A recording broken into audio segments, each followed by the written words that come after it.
Selamat pagi kepada para Chief Engineering Archipelago Internasional. Senang sekali saya diberi kesempatan oleh manajemen Archipelago Internasional Indonesia untuk memberikan training online tentang fire safety. Perkenalkan, nama saya Alvin Talin, saya dari ProX dan Espiro Indonesia, di mana perusahaan kami sudah bergerak hampir 10 tahun di bidang fire safety. Untuk teman-teman saya di sini, saya yakin banyak yang sudah mengerti dan paham mengenai fire safety, jenis-jenis pemadam, fire protection system, alarm, dan hidran. Hari ini saya akan men-sharingkan dan sedikit mengulang apa aja sih yang berhubungan dengan fire safety. Oke, kita langsung masuk ke materi. Apa sih fire safety itu? Nah, sebelum kita masuk ke fire safety ke sistemnya, mungkin kita akan mengenal lebih jauh tentang apa sih api itu. Api itu berbahaya. Ya, api itu berbahaya. Kalau api itu sudah jadi bencana, seperti bencana kebakaran, sering dianggap itu cuma darurat saja. Jadi, kadang-kadang orang itu tidak sadar bahwa api itu sangat-sangat berbahaya. Jadi orang itu kayak mengacukan seperti itu.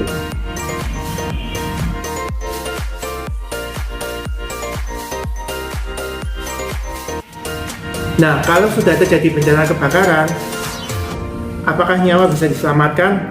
Banyak nyawa yang nggak bisa diselamatkan. Apalagi kalau sudah apinya sudah satu gedung ya. Bagi teman-teman Archipelago di sini kan di hotel. Kalau sudah satu lantai itu sudah terkena api semua, satu, berakibat buruk pada customer kita juga kan. Customer hotel itu juga mau keluar juga susah.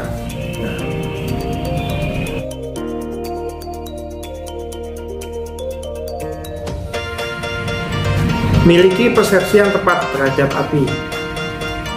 Api kecil itu untuk menjadi kawan. Api besar itu untuk menjadi lawan.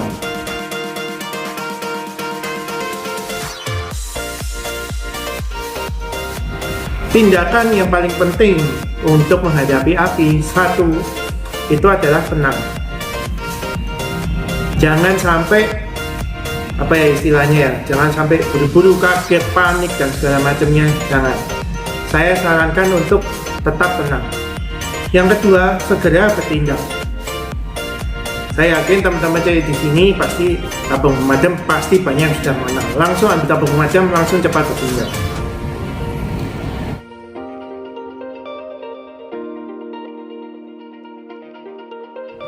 Oke, karakteristik kebakaran itu ada satu, itu cepat. Api itu menjalannya cepat sekali. Kedua, panas. Ya, api itu panas. Kalau misalnya nggak panas, coba teman-teman saya coba megang, panas apa enggak. Yang ketiga, gelap. Jadi kalau api, sudah terjadi api itu akan menimbulkan asap. Lama-lama asap itu akan memenuhi satu ruangan dan satu ruangan itu gelap. Yang terakhir ini yang paling bahaya, yaitu mematikan.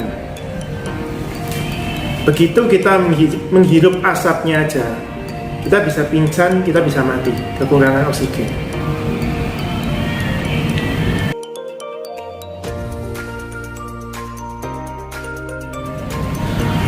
Untuk karakteristik yang cepat, tiap detik itu sangat berharga untuk api.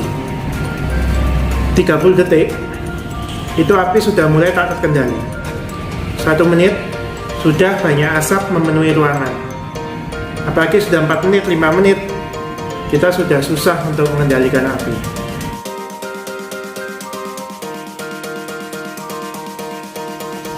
Nah, panasnya api, panas api itu jauh lebih berbahaya daripada apinya sendiri sebenarnya. Suhu di lantai itu bisa mencapai sampai 100 derajat. 1,5 meter dari permukaan lantai, suhu mencapai 600 derajat. Terus 4 menit suhu sudah 600 derajat dan menjadi flash over.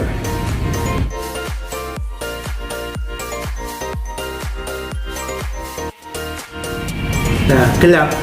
Awal terjadi api itu kan pasti terang, menyala-nyala apinya. Tapi dalam waktu singkat, seperti yang saya sudah bilang tadi, mulai muncul asap Dan dalam kondisi gelap, terutama apabila terjadi di dalam ruangan, tiba-tiba ruangan itu akan menjadi gelap sekali. Kita mungkin tidak akan bisa lihat apa-apa di situ.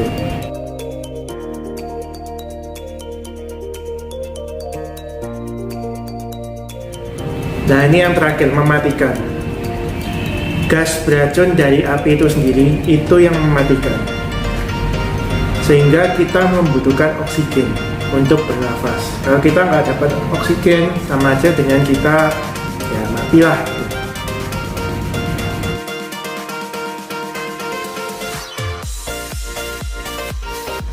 Nah, faktanya dalam kondisi kebakaran 90% terjadi karena kebakaran kelas A.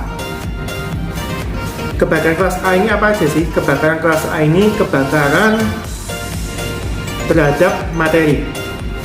Jadi barang-barang sekitar seperti ada korden, ada plastik, pokoknya barang-barang di sekitar kita itu. Nah, terjadinya di dalam ruangan. Dapat dimatikan waktu kecil. Misalnya nih, ada konsep listrik, segera cepat matikan. Atau misalnya ada kebakaran kecil, nggak sengaja nih merokok di dalam ruangan, kena taplak meja misalnya, atau kena korden gitu. Nah, itu lebih cepat-cepat dimatikan. Saksi pertama biasanya 90% itu adalah wanita. Karena wanita yang biasanya melakukan pekerjaan di dalam kantor, atau wanita yang bersih-bersih dan segala macamnya.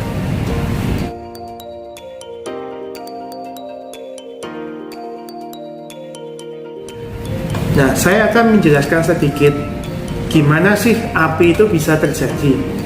Kita ada teori tentang segitiga api, ini teori yang umum ya. Di seluruh dunia pakai teori ini. Nah, api bisa terjadi karena adanya bahan material satu, yaitu material padat, cair atau gas. Kedua, ada oksigen minimum 15% untuk volume oksigennya. Yang ketiga itu panas.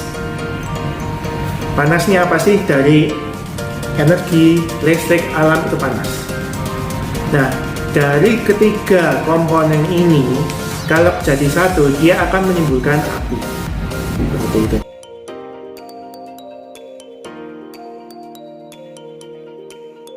Nah, tugasnya dari pemadam atau dari air atau dari fire protection system ini, dia akan mematahkan salah satu dari segitiga api ini.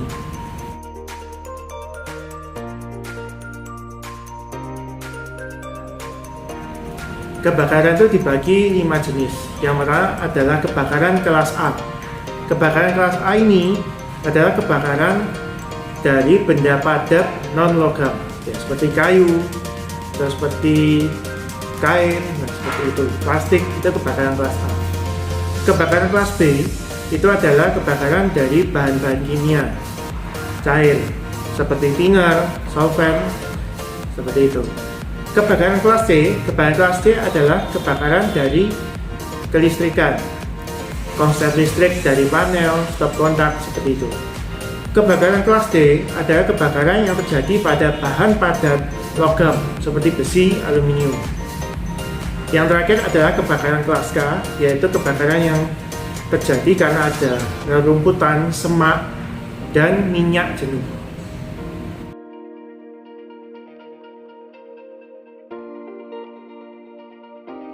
Saya akan menjelaskan beberapa tindakan preventif saat kebakaran.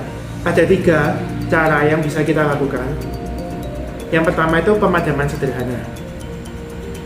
Kadang ya orang itu kalau untuk pemadaman api itu kan pertamanya pasti panik, wes ambil aja air atau apa, siram aja. Nah, itu salah satu contoh mungkin pemadaman sederhana. Jadi di sekitar kita ada air atau pasir, udah kita lemparkan, kita ambil, kita lempar. Nah, itu juga bisa dikategorikan pemadaman sederhana. Yang kedua, pemadaman oleh penggunaan apar, alat pemadam api ringan atau alat pemadam api besar, seperti itu. Nah, yang ketiga itu evakuasi. Oke, yang pertama tentang pemadaman sederhana, kita bisa gini, contoh yang lain lagi untuk ambil kain atau kain handuk lah. Handuk kita pasti banyak ditemui di rumah-rumah atau di hotel-hotel, kita pasti ada handuk. Handuk kita basahi dengan air. Misalnya nih yang terjadi kebakarannya di kompor, kita ambil handuk, kita celup ke air seluruhnya, kita angkat, kita lari, kita langsung tutup kompornya. Seperti itu. Itu tindakannya sederhana. Tapi kalau misalnya ada yang berhubungan dengan kelistrikan, jangan lakukan metode ini, karena Anda akan mati kesetrum.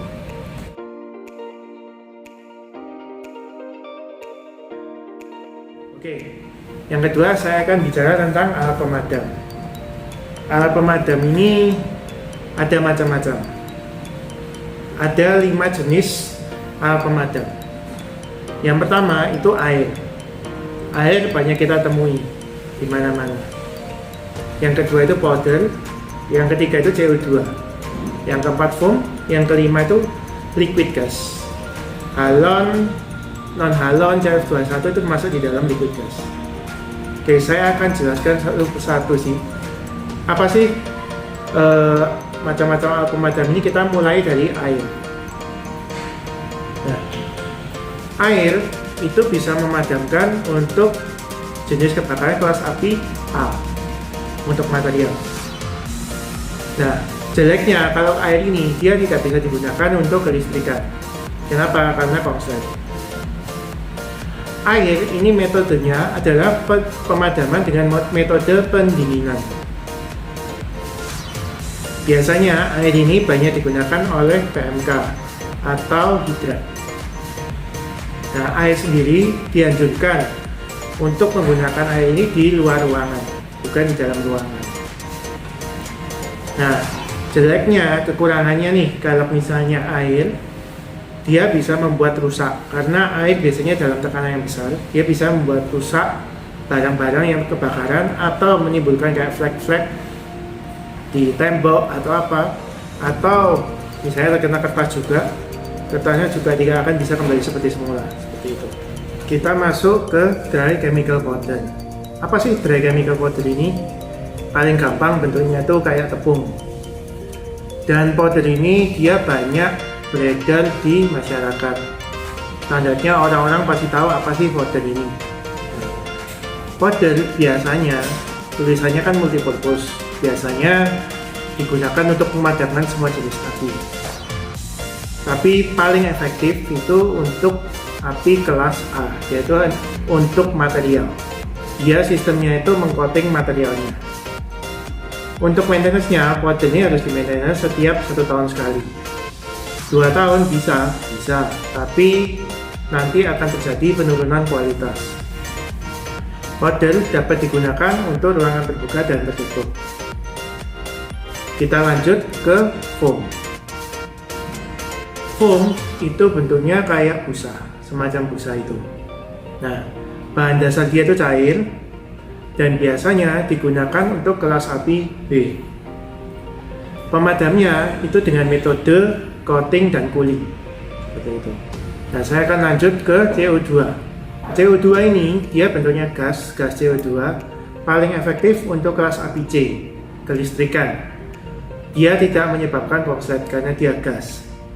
Nah, di segitiga api, CO2 ini mengikat oksigennya, mematahkan rantai oksigen sehingga dia dapat mematikan api. Tekanannya tinggi CO2 ini, jadi selain tekanannya tinggi, dia juga berat. Dia harus sering kontrol untuk tekanan gasnya. Daya pancarnya tidak jauh, jadi CO2 ini karena satu berat, kedua kalau untuk menyemprotkan jaraknya cuma 0,5 sampai 1 meter. Dan jangan sampai gas dari CO2 ini terhirup karena bisa menyebabkan manusianya anfal. Nah, saya akan jelaskan untuk liquid gas cair. Nah, gas cair zaman dahulu gas cair itu menggunakan yang namanya galon atau BCF. Galon atau BCF dulu itu adalah salah satu pemadam yang sangat bagus untuk mematikan api. Permasalahannya sekarang tidak bisa dipakai lagi karena dia itu merusak lapisan ozon. Dan peraturan dari pemerintah Indonesia sendiri dari mulai tahun 1988 pemerintah sudah membatasi. Apa sih penggantinya halon ini? Salah satunya adalah Pro-X Clean Agent. Nah, kelebihannya apa? Dia halon free, berarti dia tidak merusak ozon. Selain itu, bahan dasarnya Pro-X Clean Agent ini, bahan dasarnya adalah gas cair. Nah, teman-teman jangan lupa bahwa Pro-X Clean Agent ini dia mematahkan rantai panas di segitiga api. Selain itu, Pro-X Clean Agent ini dia tidak meninggalkan residu. Pro-X Clean Agent juga aman buat lingkungan. Pro-X Clean Agent juga aman buat manusia.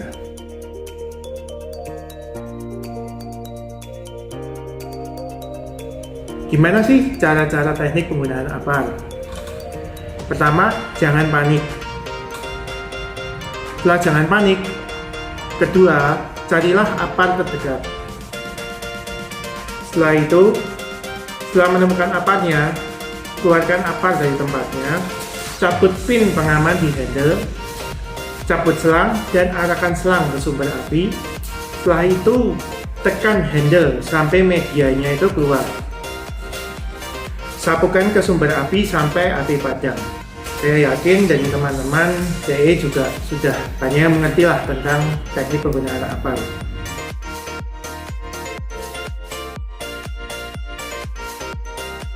Oke, sekarang saya akan bicara tentang hidran. Setiap gedung pasti akan disarankan oleh pemadam kebakaran dari setiap tempat untuk ada hidran. Hidran sebagian besar tuh isinya pasti air. Nah, apa sih fire hydrant itu? Fire hydrant itu alat yang mengalirkan air ke selang untuk memadamkan api. Itu secara singkatnya seperti itu ya. Nah, di dalam hidran system ada apa aja sih komponennya? Yang pertama itu main panel, joki pump, electric pump, diesel pump, hidran box, hidran pilar, beserta tambahan aksesoris kayak pipa dan lain-lain. Saya mungkin akan review sedikit sih tentang apa sih komponen hidrannya. Pertama dari joki pump. Joki pump itu fungsinya adalah menstabilkan tekanan pada pipa hidran. Jika terjadi kebocoran maka tekanan tetap stabil. Itu joki pump. Nah, yang kedua adalah elektrik dan diesel pump. Sebenarnya kegunaan elektrik dan diesel pump ini sama. Adapun dari beberapa gedung atau beberapa hotel yang punya rumah hidran, kadang mereka tidak punya electric pump, dia langsung ke diesel pump. Apa sih gunanya elektrik dan diesel pump ini? Yaitu memasok air dari ground tank atau tandon ke pipa dalam saluran air ke ujung pengeluaran yaitu nozzle, atau pada hidran pilar di luar gedung pada saat terjadi kebakaran. Itu fungsinya. Jadi mereka itu sebagai tenaganya ya. Nah, kalau hidran box, hidran box sendiri isinya itu macam-macam, bisa dari nozzle, bisa dari selang, ataupun ada Xiaomi system, saluran telepon, call point, atau kadang ada apa juga fire hose. Nah, itu isi dari hidran box itu, tergantung tipe. Ini bisa dari setiap gedung atau hotel lo bisa lain-lain, tergantung mau tipe yang mana. Mungkin teman-teman di sini juga tahu kalau di luar hotel atau gedung itu ada yang namanya hidran pilar. Hidran pilar ini ada perangkap dalam instalasi fire hydran yang berada di luar gedung atau tempat strategis yang fungsinya adalah sebagai keluaran. Jadi biasanya kalau teman-teman lihat dari PMK itu, mereka itu ada kayak semacam kunci gitu untuk membuka. Dia akan menyambungkan selangnya dan dia akan semprotkan dari situ, seperti itu. Nah, gimana sih cara maintenance hidran ini? Biasanya kita, kalau pengalaman saya pribadi, saya melihat hidran itu banyak dari customer saya, hidrannya itu nggak pernah dinyalakan. Kedua, takut untuk dinyalakan.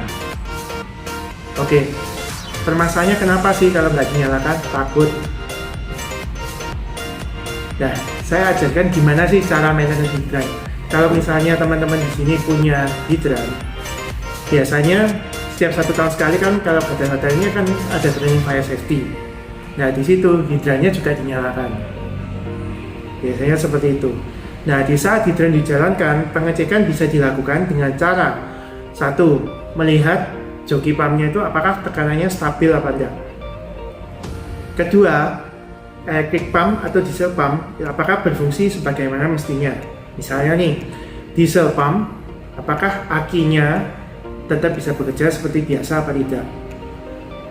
Ngeceknya gampang, kalau misalnya diesel pumpnya nggak nyala berarti salah satu kemungkinan akinya juga rusak. Electric pump, kalau misalnya electric pump rusak, siapa tahu dia tidak ada aliran listrik di situ. Nah, bisa dicari apa sih kendalanya. Selain itu juga, setelah hidran berhasil dinyalakan, maka teman-teman bisa mencari kebocoran. Apakah ada kebocoran air di nozzle atau di selangnya, seperti itu. Nah, ini contoh dari hidran system. Seperti ini contohnya, mungkin teman-teman juga banyak yang sudah mengenal lah salah satu rumah hidran seperti ini.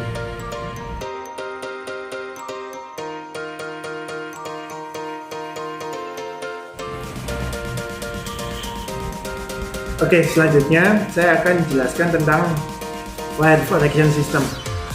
Mungkin teman-teman di sini ada yang banyak yang mengenal yang namanya ASU system atau apa. Ini semua namanya fire protection system.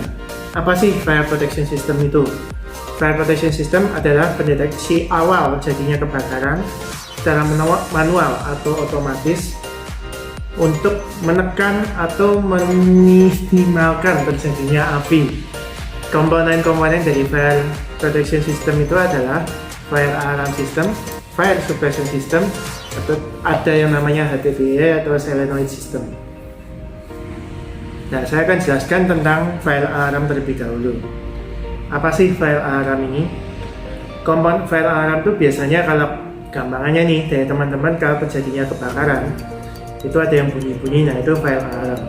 Nah, komponen dari fire alarm ini adalah satu, MCFA, itu adalah main control fire alarm.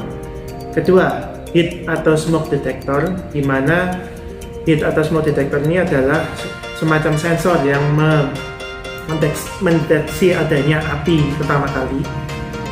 Itu ada fire alarm call point switch, primary power supply, initiation device, ada fire alarm notification application, itu masih dalam pengembangan. Ada building safety interface. Nah, itu dari komponen-komponen fire alarm itu. Yang kedua, saya akan jelaskan tentang floating piping system.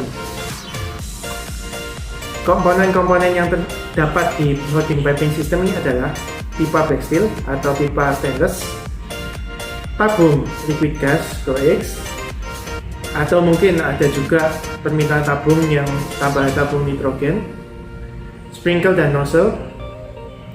Dari sprinkle sendiri dia ada 3 jenis warna tergantung dari derajatnya, yaitu warna merah, hijau, dan biru. Dan HDPE atau solenoid system. Nah, di sini ada beberapa contoh gambar sistem. Di sini ada HDPE system untuk hotel. Jadi kira-kira seperti ini. Untuk mungkin dari teman-teman yang mau menanyakan gimana sih cara bekerja sistem atau apa, mungkin saya akan lebih jelaskan lebih ke private ya. Mungkin bisa kontak saya langsung, kita bisa diskusi dan kita bisa mungkin membantu untuk maintenance sistem dari teman-teman sekalian. Nah, hal penting dari fire system ini, fire protection system ini sebenarnya adalah maintenance-nya. Mungkin banyak dari teman-teman yang belum tahu atau mungkin sudah tahu juga gimana sih dari maintenance-nya dari fire system ini. Vendor pasti akan membantu untuk maintenance, tapi vendor pun tidak akan bisa terus-terusan membantu untuk maintenance, mungkin 1 tahun 2 tahun sekali. Nah, langkah apa sih yang bisa teman-teman lakukan, peran serta apa yang bisa dilakukan untuk maintenance fire suppression system dari hotel yang teman-teman kerja? 1, kita ngomong pemasangan di dapur. Pemasangan di dapur, hood dapur itu harus bersih, intinya itu. Kedua, selalu melihat keadaan nozzle, apakah adakah kemungkinan nozzle ini bocor atau apa. Ketiga, selalu cek tekanan gas dari tabung pemadam. Ingat, jangan menggunakan alkali atau bahan-bahan yang bersifat solvent untuk membersihkan pipa atau apa. pipa dari sambungan pemadam itu karena bisa menyebabkan karat. Taruh alat-alat dapur sebagaimana mestinya, jangan sampai menghalangi sprinkler atau nozzle. Pada saat memasak atau memanaskan makanan, exhaust harus dinyalakan agar fire suppression sistemnya tidak aktif. Jangan melepaskan hood di atas, ditakutkan nanti bekas-bekas minyak atau apa bisa naik ke pipa.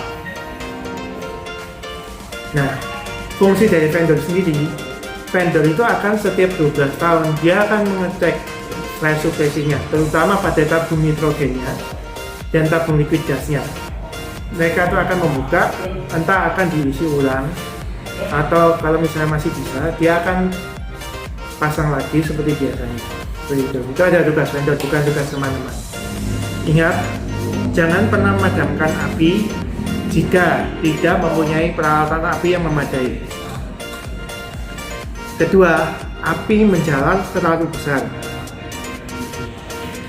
Yang ketiga, naluri Anda mengatakan kepada Anda untuk cepat keluar. Tuh. Jadi ingat, api sendiri ini bisa jadi kawan atau lawan, ya, seperti saya bilang di awal. Api sebagai kawan, dia untuk menyalakan rokok, untuk memasak, itu gunanya api. Sebagai lawan, ya, kalau apinya sudah terlalu besar, artinya jadi lawan kita harus cepat-cepat mematikan. Dan ingat, jangan panik untuk mematikan api.